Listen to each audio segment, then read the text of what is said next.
ఒక 1 ఇయర్ క్రితం ఇదే జనవరిలో కోటప్పకొండ బోత్ క్యాంప్లో ఒక 4 వ్యక్తులతో నేను స్టార్ట్ అయిన నా ప్రస్థానం. సో ఆ ముగ్గురు వెళ్ళిపోయారు, ఒక్కరు నిలబడ్డా.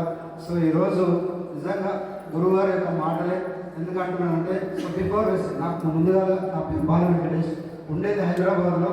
సో బిఫోర్ వెస్ట్ ఎంబీఏ చేసిన తర్వాత 14 సంవత్సరాలుగా ఎలక్ట్రానిక్ మీడియాలో పనిచేస్తాను నేను రకరకాల ఛానల్స్లో. సో నాకు వచ్చినటువంటి ఇన్కమ్ ఏంటి అంటే నెలకు 80,000 ఇన్కమ్ సార్.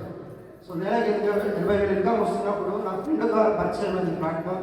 సో ముందుగా నేను కూడా నమ్మలేదు. సో ఇందులో ఉన్నటువంటి కొన్ని ప్రొడక్ట్స్ వాడుకుంటే హెల్త్ వస్తుంది అని చెప్పేసి నా ఫ్రెండ్ చెప్తే, సో ఇందులో ఉన్నటువంటి కొన్ని ప్రొడక్ట్స్ యూజ్ చేసుకుంటే నాకు హెల్త్ క్యూర్ అవుతుంది. సో ఇదే నలుగురికి షేర్ చేస్తే నాకు ఇన్కమ్ వస్తుంది అంటే, సో అది షేర్ చేసుకుంటూ వెళ్ళాను సార్. సో నిజంగా ఇట్లాంటి బూత్ క్యాంప్ గురుగారు చాలాసార్లు చెప్తూ ఉంటారు. సో బూత్ క్యాంప్ అంటే సో లోక కళ్యాణం కోసం ఆ రోజు దేవతలందరూ కలిసి ఒకే చోట ఒక వేదిక